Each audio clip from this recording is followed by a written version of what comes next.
The Gordie Howe International Bridge project was developed to create a modern and reliable international transportation connection between Windsor, Ontario, and Detroit, Michigan.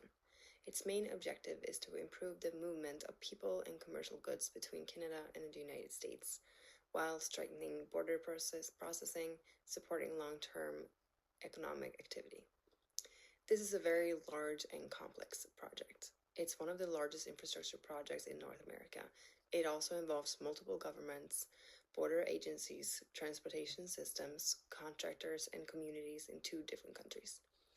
The Windsor-Detroit Bridge Authority identifies the project as an important transportation improvement that also creates opportunity for economic growth within the region, making the importance of this objective extend beyond just local transportation. The scope of the project extends beyond the construction of the bridge itself. Its 4 major components are the Gordie Howe International Bridge, the Canadian Port of Entry and the U.S. Port of Entry, and the Michigan interchange connecting to the I-75. The 6-lane bridge includes 3 lanes in each direction and a dedicated path for pedestrians and cyclists.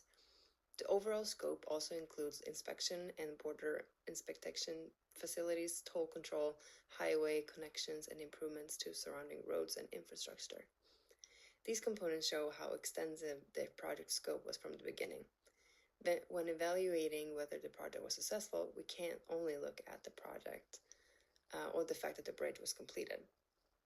Some of the main success factors include completing the planned scope and staying on schedule and within budget, maintaining quality and safety, managing stakeholders, and meeting environmental and community commitments.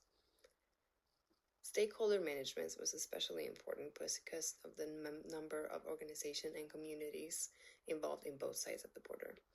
The case study specifically identifies strong governance, stakeholder alignment, and proactive risk management as important factors in managing the project.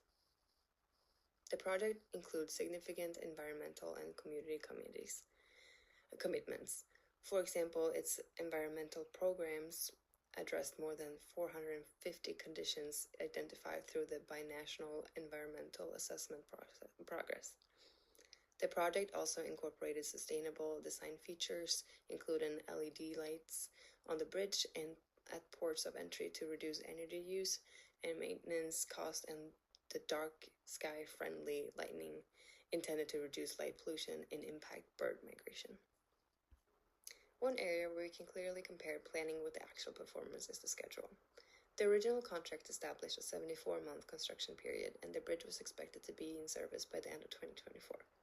The schedule was later revised, and construction completion was moved to September 2025, with COVID-19 disruptions being a major contributing factor. Because of the 2 countries having different restrictions, it added complexities.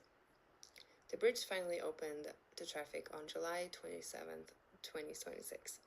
This means that the actual opening happened about 20 months after the original end of 2024 target. There was also a change in the project's financial baseline.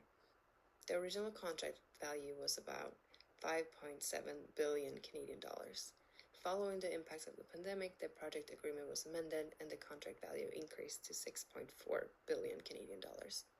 That represents an increase of approximately $700 million, or about 12.3% compared to the original contract. So when we're determining if the project was successful or not, it's not as simple as it may seem. It did not meet its original schedule or cost baseline, which are important measures of project management's performance. However, the project also delivered its major cross-border infrastructure and must be evaluated based on more than just cost and schedule alone. Scope completion, quality, safety, stakeholder coordination, environmental commitments, community benefits, and long-term transportation and economic value should also be considered. For that reason, the project shows both successful and unsuccessful outcomes, which we will consider when determining whether the Gordie Howe International Bridge project was ultimately successful. For the initiating and planning phase, we identify 6 main stakeholder groups. The first ones are the Windsor Detroit Bridge Authority and Bridging North America, because they are directly responsible for managing, delivering, and operating the project. The Canadian and US governments and border agents are also critical because they the bridge involves international trade, border security, and regulatory requirements. We also have local communities, business, workers, and unions. The project creates economic and employment opportunities, but it also directly affects the surrounding communities. Finally, transportation companies and other users are interested in reducing congestion and improving cross-border transportation, while environmental organizations are concerned with sustainability and environmental impacts. Based on these interests, the main initial risks are related to cross-border regulatory complexity, coordination between governments and agents, schedule and cost overruns, environmental and community impacts, and construction safety and workforce issues. These risks are particularly important because the case describes the project as having a complex stakeholder community. In fact, the project uses a governance framework and cross-functional interface management to maintain stakeholder alignment and proactively address emergent risks. Moving to the execution, monitoring, and controlling phase, we identify 5 main risks based on the challenge presented in the case. First, cross-border stakeholder and regulatory complexity was probably the most critical risk. The project involved both Canada and United States, with different government, border agents, and inspection facilities involved. Because of this, the project needed a strong governance framework and cross-functional interface management to keep the different stakeholders aligned and deal with issues as they appear. The second risk was schedule performance. The project had a 74-month construction period, so any important delay could have a significant impact. Instead of waiting for problems to happen, the team used monthly schedule analysis and scenario modeling to identify the activities that were close to the critical path and take action earlier. Environmental impacts were also a high priority risk. The project had to address more than 450 conditions identified through the binational environmental assessment. To manage this, the project developed a comprehensive environmental program. This shows that environmental requirements were considered as part of the project management process, and not only an additional requirement. Another important risk was community and stakeholder expectations. The project was not only about building the bridge. The 20 million community benefits plan included neighborhood infrastructure, workforce development, support for local business, and other community initiatives. By 2020, more than 120 local business and more than 90 apprentices and pre-apprentices has been engaged. Finally, property acquisition was also important because the construction depended on obtaining the properties needed for the project. The case explains that the final properties needed for construction had been acquired, which suggests that this potential constraint was successfully managed. Overall, we can see that the project used a more proactive than reactive approach to risk management. The focus was not only on controlling construction risks, but also on keeping stakeholders aligned through the project. Also, stakeholder expectations started to change.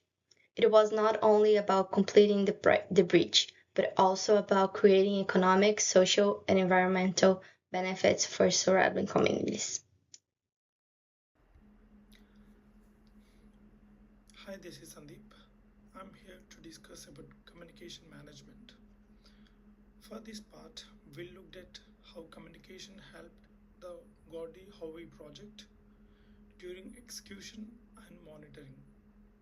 Because this was a cross-border project, there were a lot of different groups involved like WD, BA, BNA, government agencies, local communities, businesses, and the public. So the communication had to be different depending on who needed the information. For example, the project teams needed regular updates on the construction progress and the schedules, while the risks or urgent issues needed to be communicated very quickly. And the communities and the businesses needed updates about the construction impacts, and so that they have the opportunities to provide the feedback, which is so helpful. So we see communication as more than just sharing information. It was like a control mechanism that helped identify issues, manage expectations, and keep the different stakeholders aligned. Coming to the group conclusion, for our overall assessment, we believe the project was successful but with limitations. The major project scope was delivered, the cross border connection became operational, and stakeholder coordination and governance were maintained. The project also addressed environmental and community commitments and is expected to provide long term transportation and economic benefits. However, there were also some clear challenges. The original project completion target was not met. It was 2024. The project has to be completed. The project experienced significant schedule delays. The contract value also increased from 5.7 billion to 6.4 billion Canadian dollars. So our conclusion is that the project was successful in achieving its main purpose, but it wasn't perfect in terms of schedule and cost performance. Overall, this case showed us the project success isn't just about finishing the project. It is also about how effectively the team manages risks, communication, stakeholders, and changing expectations along the way. Thank you for listening, and we would be happy to answer any questions. Thank you so much. Have a nice day.